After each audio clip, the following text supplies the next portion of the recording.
नमस्कार। आज 2083 साल श्रावणको 29 गतेको दैनिक पञ्चाङ्गफल र दैनिक राशिफल लिएर उपस्थित भइसकेका छौँ हामीहरू। आज चन्द्रमा सिंह राशिमा प्रवेश गरेको हुनाले 12वटै राशिको लागि फरक फरक भावमा गोचर गर्दैछ। त्यसैले एउटै चन्द्रमाले कसैका लागि लाभको ढोका खोल्न सक्छ भने कसैका लागि खर्च, मानसिक दबाव वा सम्बन्धमा सावधानी अपनाउनु पर्ने अवस्था आउन सक्छ। तर प्रश्न छ, तपाईँको राशिबाट भोलि चन्द्रमा कुन भावमा रहेको छ र त्यो भावमा चन्द्रमा हुँदा शास्त्रले कस्तो फल बताएको छ।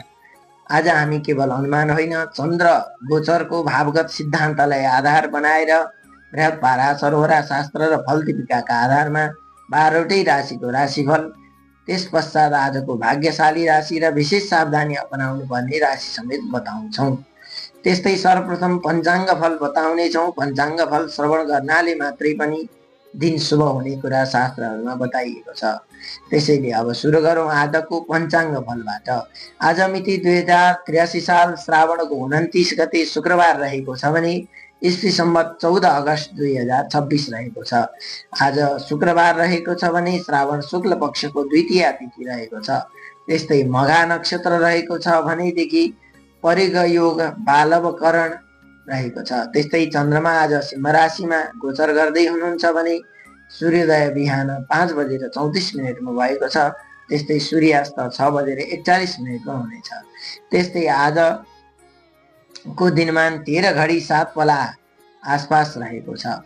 त्यस्तै आजको संयुक्त पञ्चाङ्ग फल भन्नुपर्दा आज शुक्ल द्वितीया शुक्रबार बिहान मघा र त्यसपछि पूर्व फाल्गुनी नक्षत्र तथा कर्कट राशिबाट सिंह राशिमा रहेको चन्द्रमाको प्रभाव रहनेछ। त्यस्तैले आज चन्द्रमा विशेष गरेर सिंह राशिमा रहनुहुनेछ।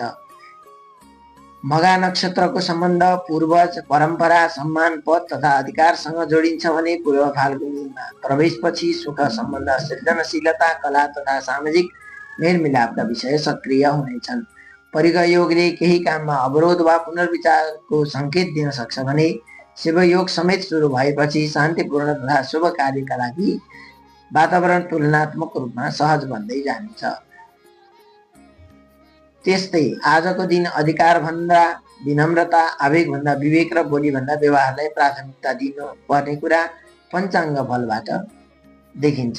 त्यस्तै आज चन्द्रमा सिंह राशिमा प्रवेश गर्ने भएकाले, सिंह राशि सूर्यको राशि भएकाले आज आत्मसम्मान, नेतृत्व, पद प्रतिष्ठा, अधिकार, आत्मविश्वास तथा आफ्नो पहिचानको विषयमा मन बढी केन्द्रित हुन सक्नेछ। त्यसैले आज व्यक्तिगत जीवनमा एउटा विशेष कुरा ध्यान दिनुपर्छ। मेरो कुरा सही छ भन्ने भाव र अरूको कुरा पनि सुन्नुपर्छ भन्ने विवेकविद सन्तुलन।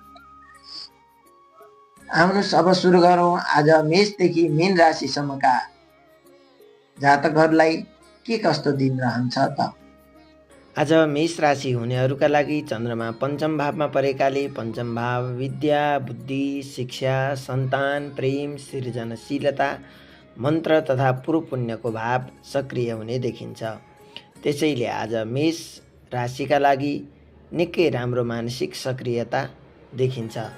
विद्यार्थीहरूका लागि, मेष राशिका विद्यार्थीहरूका लागि अध्ययन र स्मरण शक्तिका लागि अनुकूल समय दिन रहनेछ भने त्यस्तै जागिरगत क्षेत्रमा रहनुभएकाहरूका लागि सृजनात्मक काममा राम्रो प्रदर्शन, राम्रो प्रस्तुति गर्न सकिने देखिन्छ।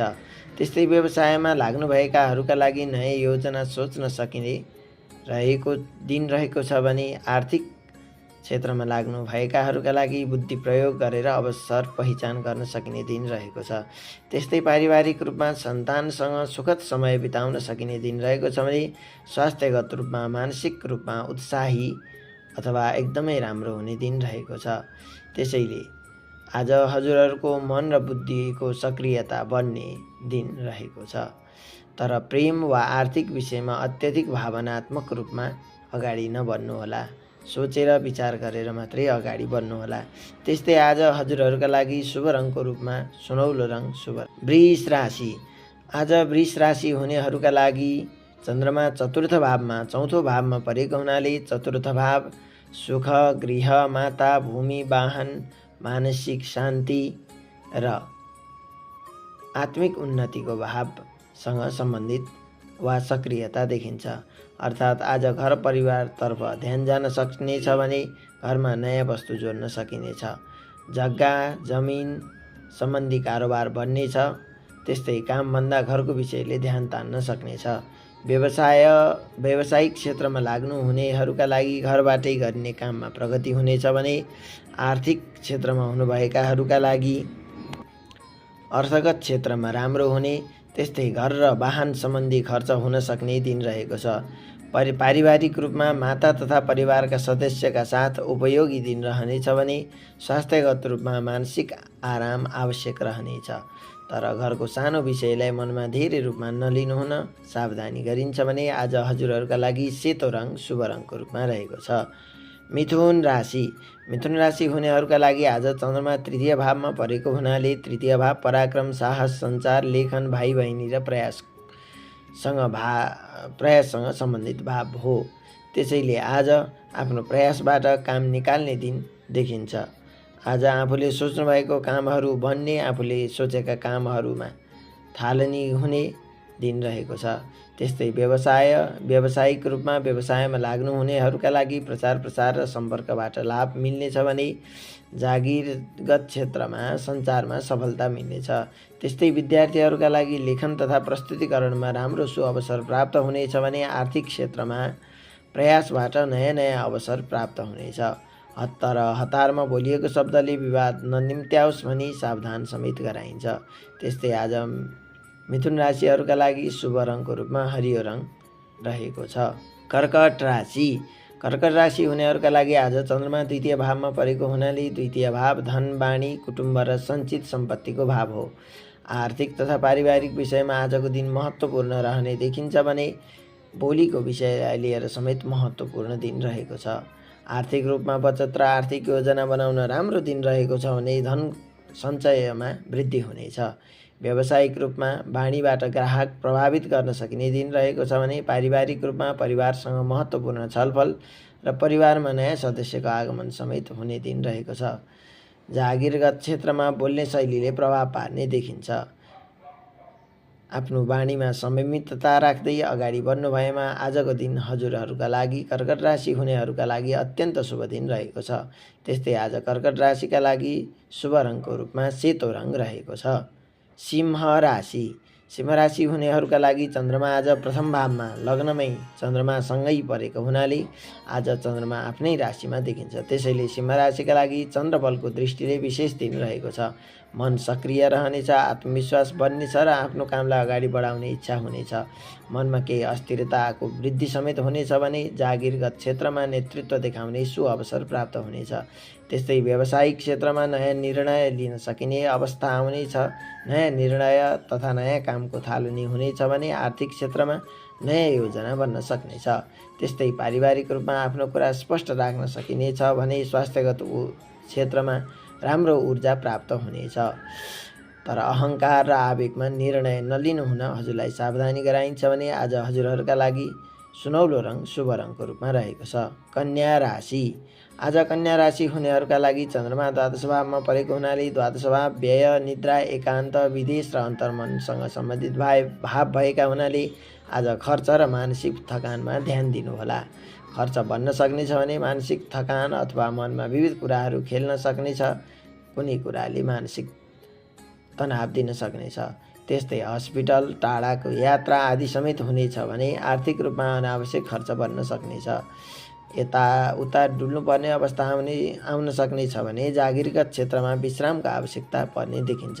त्यस्तै व्यावसायिक रूपमा टाढाको सम्पर्क वा विदेश सम्बन्धी काम आउन सक्नेछ भनेदेखि स्वास्थ्यगत रूपमा निद्रामा अथवा आराममा अथवा पानी पिउनमा पर्याप्त ध्यान दिनुहोला। आवेगमा खरिद नगर्नुहोला। आज कुनै पनि सामानहरू भनेर हजुरहरूलाई सचेत गराइन्छ भने आज हजुरहरूका लागि शुभ रङको रूपमा हरियो रङ रहेको छ। तुला राशि हुनेहरूका लागि चन्द्रमा आज एकादश भावमा भएका हुनाले एकादश भाव लाभ, प्राप्ति, सामाजिक पद प्रतिष्ठा आदिसँग सम्बन्धित भाव हो। त्यसैले आएको नयाँ अवसर, समाजमा चिनिने नयाँ अवसर, सामाजिक कार्य आदिमा वृद्धि हुनेछ भने व्यावसायिक रूपमा ग्राहक तथा सम्पर्कबाट लाभ प्राप्त हुनेछ। त्यस्तै जागिरगत रूपमा सहकर्मी वा वरिष्ठको सहयोग प्राप्त हुनेछ भने ख्याति समेत प्राप्त हुनेछ। मान सम्मानमा वृद्धि हुनेछ। विद्यार्थीहरूलाई साथीबाट सहयोग मिल्नेछ भने पारिवारिक रूपमा सामाजिक सम्पर्क बढ्ने दिन रहेको छ। त्यसैले आजको बलियो राशिको रूपमा यस राशिलाई, तुला राशिलाई हेर्न सकिन्छ, तर अत्यधिक अपेक्षा हानिकारक हुन सक्छ। त्यस्तै आज हजुरहरूका लागि सेतो रङ शुभ रङको रूपमा रहेको छ। वृश्चिक राशि हुनेहरूका लागि आज चन्द्रमा दशम भावमा परेको हुनाले दशम भाव कर्म, पेसा, पद, प्रतिष्ठा, सामाजिक उत्तरदायित्व र आफ्नो प्रस्तुतिसँग सम्बन्धित भाव हो। त्यसैले आज जागिरगत क्षेत्रमा काममा जिम्मेवारी र सक्रियता बढ्न सक्ने, व्यावसायिक क्षेत्रमा नयाँ व्यावसायिक अवसर प्राप्त हुन सक्ने, त्यस्तै आर्थिक क्षेत्रमा कर्मबाट लाभ प्राप्त हुने, सामाजिक क्षेत्रमा प्रतिष्ठा बढ्ने र बढाउने अवसर प्राप्त हुनेछ। कर्ममा वृद्धि, नयाँ कामको थालनी, कर्मको सम्मान, नयाँ सोच विचार आउने दिन रहेको छ। तर कामको तनावलाई परिवारसम्म ल्याएमा त्यसले घर आएपछि तनाव निम्त्याउन सक्ने हुनाले हजुरहरूलाई कामको क्षेत्रलाई, कामको तनावलाई पारिवारिक रूपमा नल्याउनु हुन सचेत गराइन्छ, सावधानी गराइन्छ भने हजुरहरूका लागि आज शुभ रङको रूपमा रातो रङ रहेको छ। धनुराशि हुनेहरूका लागि चन्द्रमा आज नवम भावमा रहेको हुनाले नवम भाव भाग्य, धर्म, गुरु, पिता, उच्च शिक्षा र लामो यात्रासँग सम्बन्धित देखिन्छ। त्यसैले आज धर्मगत क्षेत्रमा, गुरुगत क्षेत्रमा पिता र उच्च शिक्षा तथा उच्च बौद्धिक ज्ञान, उच्च व्यक्तिहरूसँगको यात्रा मिलन हुन सक्नेछ भने लामो यात्राको समेत सो अवसर प्राप्त हुनेछ। त्यस्तै विद्यार्थीहरूलाई उच्च अध्ययनमा रुचि बढ्नेछ भने जागिरमा हुनुभएकाहरूका लागि गुरु वा वरिष्ठको मार्गनिर्देशन प्राप्त हुनेछ। त्यस्तै व्यावसायिक क्षेत्रमा टाढाको सम्पर्कबाट अवसर प्राप्त हुनेछ भने आध्यात्मिक तथा धार्मिक क्षेत्रमा मन लाग्ने, आध्यात्मिक तथा धार्मिक कार्यमा मन जाने दिन रहेको छ। तर भाग्यमा भर परेर कर्मलाई कम नठान्नुहोला भनी हजुरहरूलाई सावधानी गराइन्छ भने आज हजुरहरूका लागि पहेँलो रङ शुभ रङको रूपमा रहेको छ। आज मकर राशि हुनेहरूका लागि चन्द्रमा अष्टम भावमा रहेको हुनाले अष्टम भाव अचानक परिवर्तन, गोप्य विषय, मानसिक गहिराई तथा अनिश्चिततासँग सम्बन्धित देखिन्छ। आज अलि संयमित भएर चल्नु पर्ने दिन देखिन्छ भने आर्थिक रूपमा जोखिमपूर्ण र लगानी नगर्नुका लागि शुभ दिन रहेको छ। आज आर्थिक रूपमा जोखिमपूर्ण लगानी नगर्नुहोला। त्यस्तै व्यावसायिक रूपमा कागजात आदिको राम्रोसँग परीक्षण गरेर मात्रै कागजात आदिको कामहरूमा अगाडि बढ्नुहोला। कामहरू रोकिने दिन, विविध झैझमेला आउने दिन रहेको छ। त्यस्तै पारिवारिक रूपमा पुराना विषयहरू उठ्न सक्नेछन्, पुराना विषयहरू समस्या सृजना गर्न सक्ने देखिन्छ। त्यस्तै स्वास्थ्यगत रूपमा तनाव कम गर्नुपर्ने दिन हजुरहरूका लागि रहेको छ। त्यसैले आज हतारमा आर्थिक निर्णय होस् या मानसिक तनाव नलिनुहोला भनेर हजुरहरूलाई सचेत गराइन्छ भने शुभ रङको रूपमा नीलो रङ शुभ रहेको छ। त्यस्तै अब कुम्भ राशि हुनेहरूका लागि आज चन्द्रमा सप्तम भावमा भएको हुनाले सप्तम भाव दाम्पत्य, साझेदारी, व्यापारिक सम्बन्ध तथा सार्वजनिक व्यवहारसँग सम्बन्धित रहनेछ। अर्थात् आज दाम्पत्य जीवन, साझेदारी जीवन, आफूसँग मिलेको दोस्रो व्यक्ति, व्यापारिक सम्बन्ध तथा सार्वजनिक व्यवहारसँग बित्ने देखिन्छ। व्यावसायिक क्षेत्रमा लाग्नुभएकाहरूका लागि साझेदारीबाट लाभ प्राप्त हुनेछ भनेदेखि जागिरगत क्षेत्रमा लाग्नेहरूका लागि सहकर्मीसँगको समन्वय राम्रो देखिनेछ, राम्रोसँग प्राप्त हुनेछ। त्यस्तै दाम्पत्यमा संवादबाट सम्बन्ध अगाडि बढाउनु राम्रो। दाम्पत्य जीवनमा, पति पत्नीको जीवनमा, पारिवारिक जीवनमा केही समस्या भएदेखि त्यसलाई संवादबाट समाधान गर्नु राम्रो दिन रहेको छ। आर्थिक रूपमा भन्नुपर्दा व्यापारिक र सम्झौतामा आजको दिन हजुरहरूका लागि सोचेर अगाडि बढ्दा अत्यन्त राम्रो हुने देखिन्छ। त्यस्तै आफ्नो कुरा मात्र सही ठान्ने प्रवृत्ति नराखी दोस्रोको कुरा पनि सुन्नुहुन हजुरहरूलाई सचेत गराइन्छ भने आज हजुरहरूका लागि नीलो रङ शुभ रङको रूपमा रहेको छ। आज मीन राशि हुनेहरूका लागि चन्द्रमा षष्ठ भावमा परेको हुनाले षष्ठ भाव रोग, ऋण, शत्रु, प्रतिस्पर्धा तथा सेवासँग सम्बन्धित भाव मानिन्छ। तर यहाँ एउटा के रोचक कुरा छ भने षष्ठ चन्द्र सामान्यतया सावधानीको सङ्केत भए पनि प्रतिस्पर्धात्मक काममा सङ्घर्ष गर्ने क्षमता बढाउन सक्छ। जागिरगत क्षेत्रमा कठिन काम पुरा गर्ने क्षमता प्राप्त हुनेछ भने व्यावसायिक क्षेत्रमा प्रतिस्पर्धीबाट सावधान रहनु हुन हजुरहरूलाई आवश्यक रहेको छ। त्यस्तै आर्थिक क्षेत्रमा ऋण तथा दायित्व व्यवस्थित गर्नुहोला। आर्थिक क्षेत्रको कारोबार नगर्नुहोला आज भने अनावश्यक प्रतिस्पर्धा, झैझगडा र अनावश्यक दैनिकीमा प्रवेश नगर्नुहोला। त्यस्तै स्वास्थ्यगत रूपमा खानपान र दिनचर्यामा केही ध्यान दिनुपर्ने हजुरहरूलाई देखिन्छ र सावधानीका रूपमा विवाद र अनावश्यक रूपमा नफस्नु हुन हजुरहरूलाई सचेत गराइन्छ। हजुरहरूका लागि आज पहेँलो र सेतो दुवै रङ अथवा पहेँलो र सेतो मिश्रित रङ शुभ रहेको छ। विवेचनपछि अब जाउँ आजका भाग्यशाली राशिहरू। को हुन् त आजका भाग्यशाली राशिहरू? भाग्यशाली राशिहरू भावगत चन्द्रगोचरलाई प्राथमिक आधार मान्दा आज तुला, वृश्चिक र मेष राशि भाग्यशाली राशिका रूपमा रहेका छन् भने विशेष भाग्यशाली राशिका रूपमा सिंह राशि रहेको छ। चन्द्रमा यी भावमा भएको हुनाले मानसिक सक्रियता, आत्मविश्वास र नेतृत्वको अवसरका दृष्टिले यी सबै राशि तुला, वृश्चिक, मेष र सिंह राशिलाई आजको दिन अत्यन्त भाग्यशाली राशि मानिएको छ। त्यस्तै आज विशेष सावधान हुनुपर्ने राशिहरूमा मकर राशि, कन्या राशि, मीन राशि रहेका छन् भनेदेखि मकर राशि अष्टम, कन्या द्वादश तथा मीन षष्ठ भावमा परेको हुनाले थोरै स्वास्थ्यगत, व्यवहारगत, खर्चगत आदि क्षेत्रमा विशेष ध्यान पुर्याउनु पर्ने देखिन्छ। त्यसैले आज मकर, कन्या र मीन राशि थोरै सावधान हुनुपर्ने देखिन्छ। गोचरः कर्मणाम काल चन्द्रमा मनसो गति, अर्थात् गोचरले समयको प्रवृत्ति देखाउँछ भने चन्द्रमाको गति मनको प्रवृत्तिलाई चलायमान बनाउँछ। त्यसैले आजको सबैभन्दा ठुलो उपाय मनलाई जित्नुहोस्, दिन आफै सहज बन्दै जानेछ। हजुरहरूको दिन शुभ रहोस्। हरि ओम तत्सत। ओम नमो रुद्राय।